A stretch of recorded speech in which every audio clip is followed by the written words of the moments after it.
So I want to give you guys some of my thoughts on the Prose Edda. This is considered to be the most important piece of literature when it comes to learning about Scandinavian mythology. I have about 12 pages left to go, and because I have read some fascinating stories in this work of literature, I thought that I would share them with you and give you guys my own commentary. So I have read two interesting stories in this book. There are other interesting stories, but there are two that come to mind, and both involve rings. And in both stories, there is the vice of human greed. The vice of human greed. How humans are imprisoned by greed. And when they see a ring, that greed just comes out in the open. So in one of these stories, there is a very mischievous individual named Loki. Loki is the trickster of Scandinavian mythology, and Loki is hungry, and he sees a big, fat, juicy salmon. And in Scandinavia, salmon is very popular, especially in Norway. And if you buy salmon from the grocery store, there's a good chance that it was imported from Norway. And Loki sees this salmon, and the problem is that this salmon is being held by an otter. So he decides that he's going to kill the otter, and he's going to take the salmon. So he's going to kill basically two birds with one stone. In this case, it's a salmon and it's an otter. So he takes a stone and he throws it and he kills the otter. And so he takes the piece of salmon and he takes the otter. And he says, look, I have basically two dinners.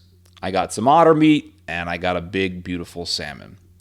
Well, there is a powerful man in the area by the name of Hreidmar or Hreidmar. I don't know exactly if I'm pronouncing it correctly, but this man is very prestigious and very powerful. And Hreidmar gets very upset because it turns out that this otter is his son. So Hreidmar goes to Odin and he says, your guy Loki murdered my son. And Odin tells him, well, I will give you compensation. And they agree that Odin will pay this man enough gold to fill up the carcass of the otter and to cover the hide of the otter. And, you can ask yourself, well, how the hell does a man have an otter for a son? Well, in those days, long ago in Northern Europe, people believed that they could shapeshift. They believed that they could disguise themselves as animals. They believed that they could disguise their homes as something else, like a big giant glove or maybe a creepy, gloomy lake in the middle of the forest. They had this very weird idea, and it involved magic. So they take the otter. Odin takes the dead otter and rips the body open, and Loki goes out to get some gold. So Loki goes out and he meets a dwarf. And the dwarf's name is Andvari. Now, it's spelled with a V. It's spelled, I believe, Anvari, Andvari. But I think the V in the Germanic languages is pronounced with a W. It's pronounced as a W, like a W. So I think it's pronounced Anwari, which kind of sounds like, Anwar, like Anwar Sadat, which is a Middle Eastern name. And some of the names in the Prose Edda sound oddly Middle Eastern or even Sanskrit. Like they could have come from the Sanskrit text of the Hindu religion. And I'm not, an expert on languages, but there is something very fascinating about that. And the fact that Sanskrit is related to all the other Indo-European languages, maybe an argument can be made that these names in the Prose Edda, some of these names in the Prose Edda, are related to old Indo-Iranian names. So, for example, one of the sons of Thor is Modi, like Narendra Modi, the Prime Minister of India. But again, that's just a side subject. And it's very fascinating. I will say it's very fascinating, and perhaps there can be an argument made for a relation between these names. So Loki finds this dwarf, Anwari, and this dwarf is super rich, filthy rich. This guy has tons of gold. He's got tons of gold, and he has a ring. He's got a ring, and this ring has a magical ability to produce gold every single 9 days. So really, if you had a choice between getting the gold or getting the ring, well, a very greedy person would get the ring, because the ring means you're going to be getting gold every single 9 days for the rest of your life. So Loki tells the dwarf, give me all your gold, and the dwarf, scared of Loki, gives him the gold, but he keeps the ring. Loki wants the ring. Give me the ring. Eventually, the dwarf, after some resistance, acquiesces and gives the ring to Loki. Loki then gives the gold and the ring to Odin, and Odin fills up the otter's carcass with gold and covers the otter's hide, his skin, with gold. And he goes to the father, Hreidmar, and he says, are you satisfied with this? And Hreidmar says, well, no, there's a whisker that's still exposed. And so Odin takes the ring and he covers the whisker with the ring. And so now Hreidmar is filthy rich, and because he has been compensated, he feels as if justice has been paid for the murder of his son. Well, the problem is that Hreidmar has 2 other sons. One is Fafnir, and the other is Regin. And Fafnir and Regin are both very greedy. Fafnir tells his brother, who's going to get all this gold? I'm going to get all the gold, of course. And they both want the gold, but the father is in possession of the gold. So both Fafnir and Regin murder their own father. And they take all the gold and they take the ring. And then what happens next? What happens next is obvious when you're dealing with 2 people who are so greedy that they would murder their own father. They start vying with each other. They start arguing with each other about who is going to possess all the gold. They don't even come to a compromise. They don't even agree to split it 50% or 51-49 or something like that. They don't even make any negotiation. It's either I get all the gold or you get all the gold. One of us is going to kill each other if one of us doesn't get all the gold, right? So Fafnir tells Regin, you better leave or I'm going to kill you. Regin flees. Fafnir takes all the gold and the ring, and he puts all of it in this lair. And the lair is called the Ganita Heath. Now, Ganita, there's something very ancient about that name, right? It sounds like the Gita, the Bhagavad Gita in the Hindu canon. And he puts all the gold in the Ganita Heath, the Ganita lair, and he shapeshifts into a serpent. And he guards his gold by being a serpent.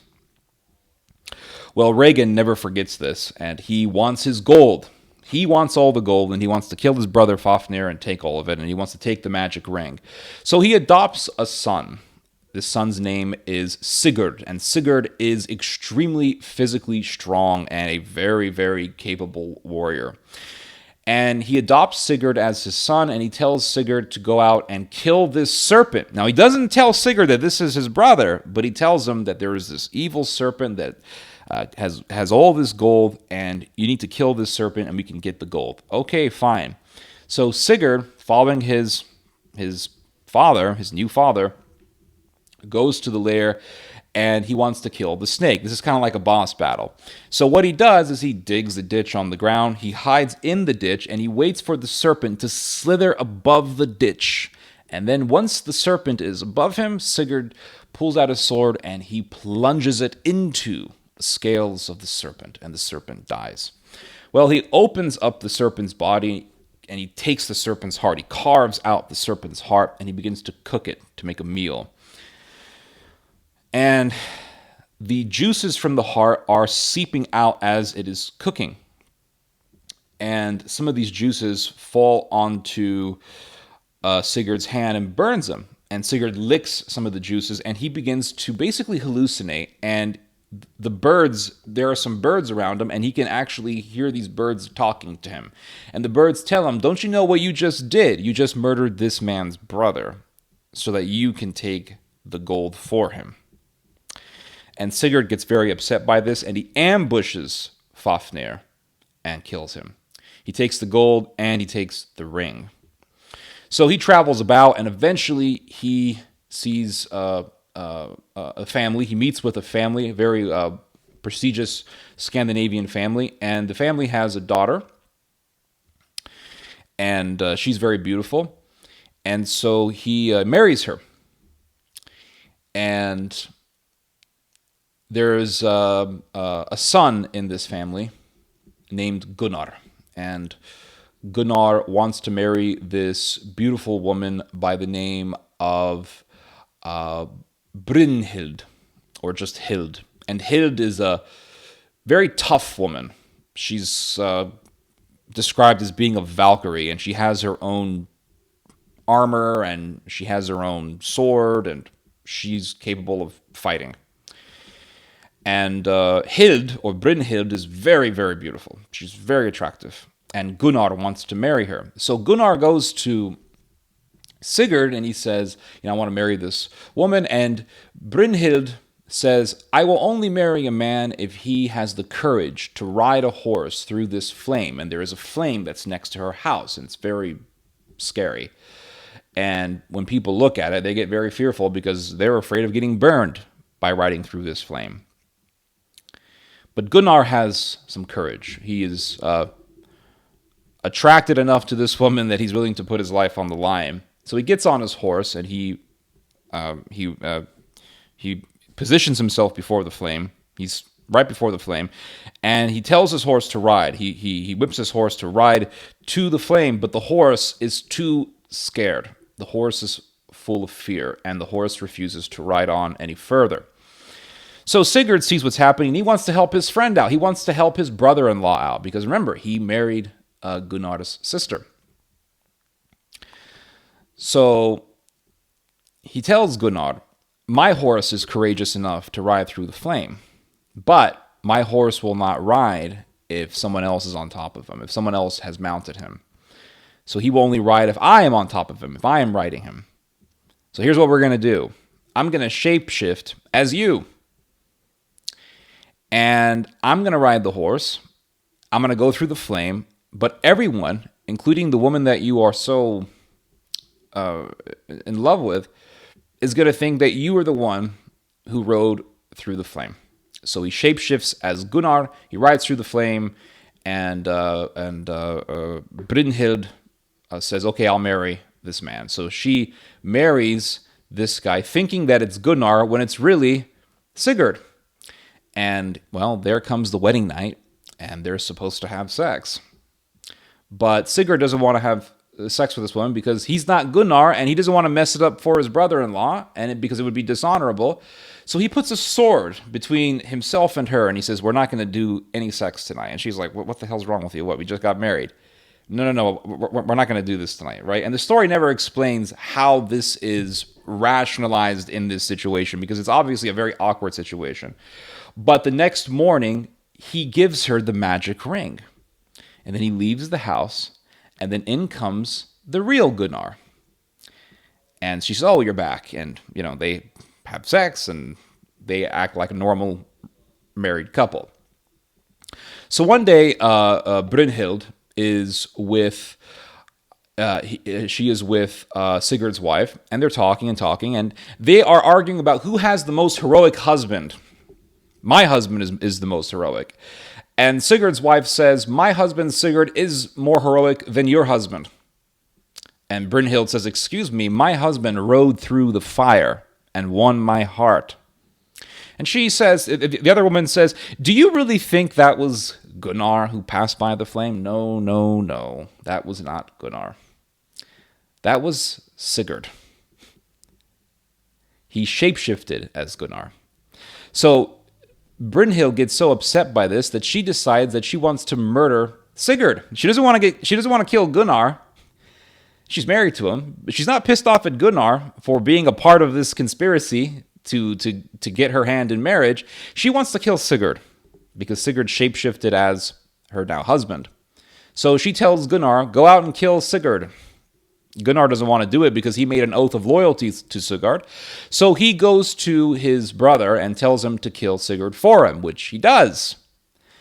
So this guy's brother goes into Sigurd's house while he's sleeping and stabs Sigurd. Sigurd wakes up, takes his sword out, and splits the guy in two, but then he eventually bleeds to death, so they both die. So Sigurd is killed.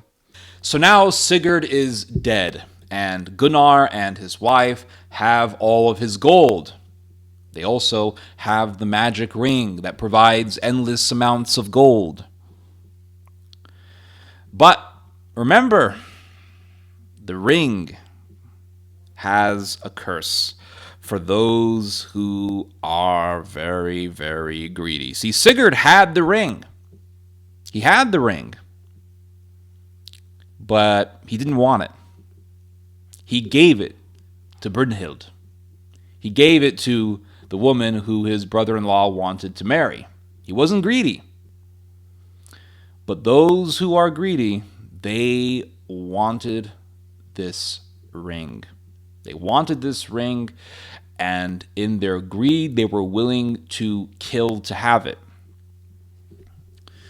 Sigurd was now dead, and Gunnar and his wife got all of his gold, and they had the magic ring.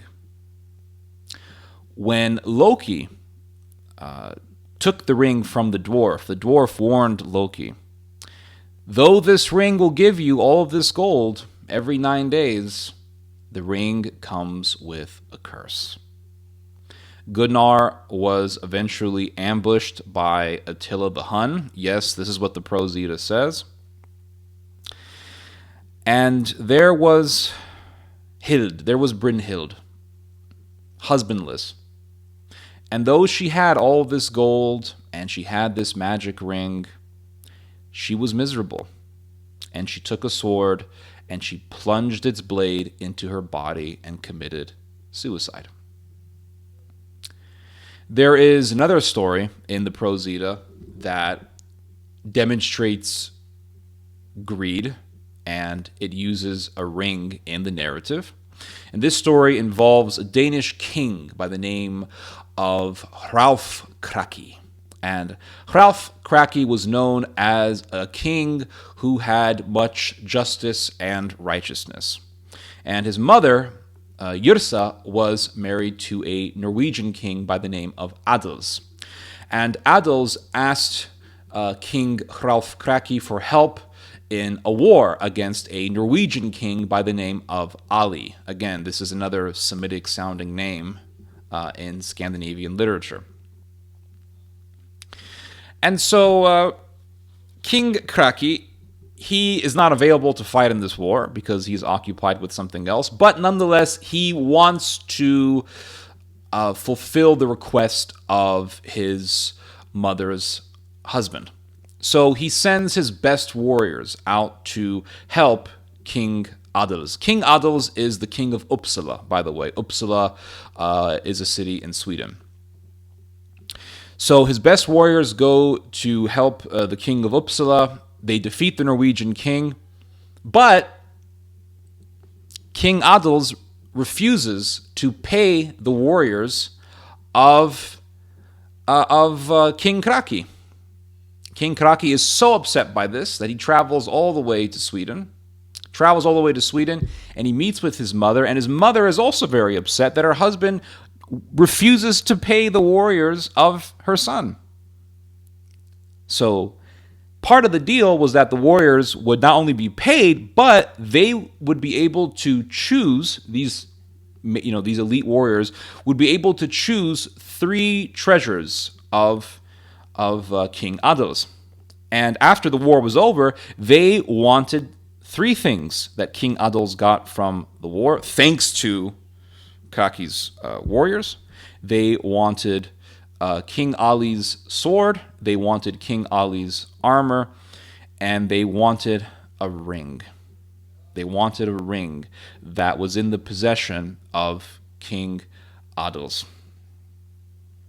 Adils refused to give them any of these things, refused to pay the men, and Kraki was pissed, right? Understandably so. So he goes all the way to Sweden, he meets his mother, and he says, your husband's an asshole. And Queen Yrsa says, you're right. Here's the stuff that your man wanted. Here's all this, here's the armor, here's the sword, and here's this ring. And also, here's all this gold. Here's all this gold that you can pay your men with, because part of the deal was that each of these elite warriors would be given 3 pounds of gold. So he takes all the gold, he takes the ring, and he goes out to have battle with King Adils. And King Adils sees King Kraki and his men, and he says, go forth, and he rides his horse, and behind him is this whole army.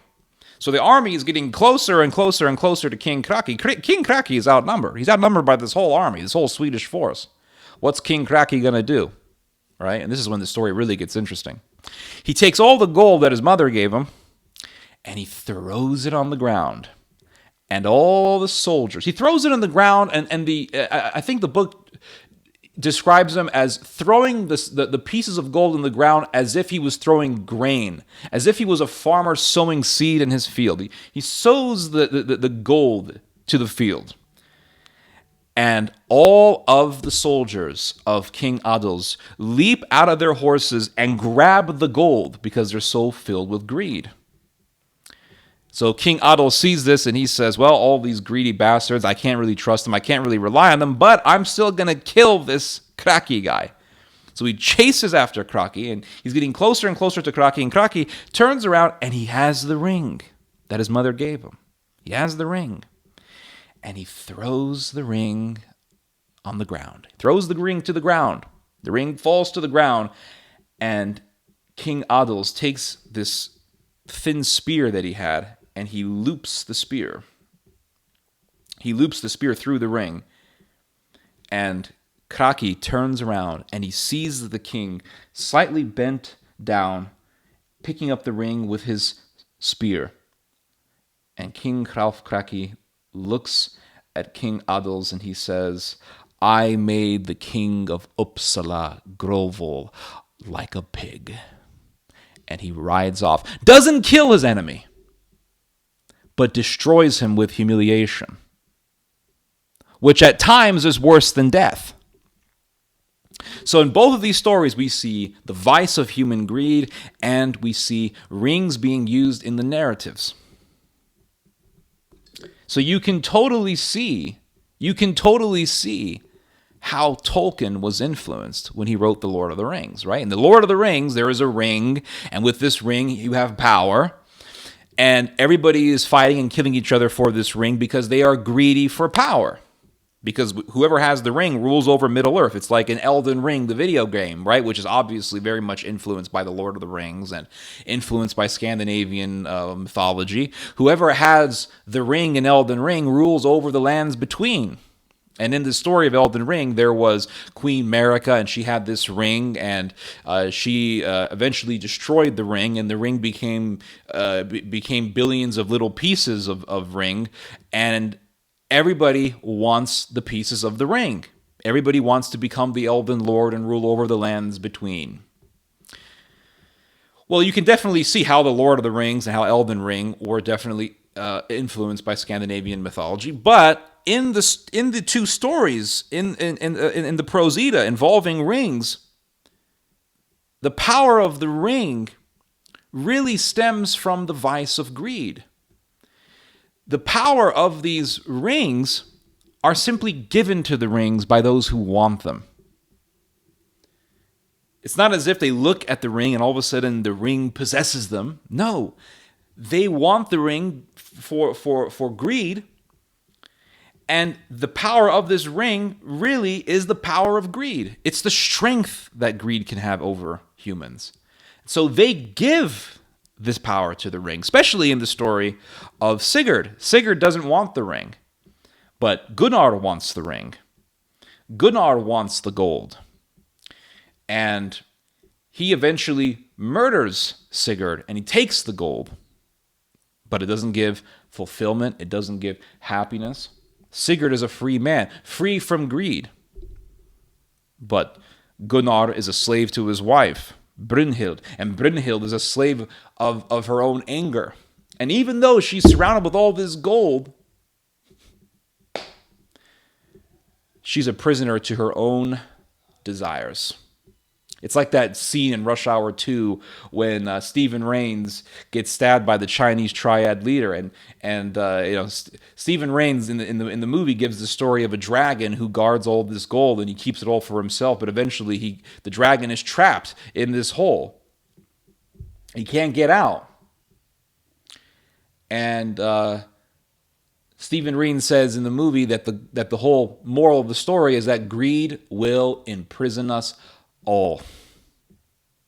Anyway, you guys just heard some theology. God bless.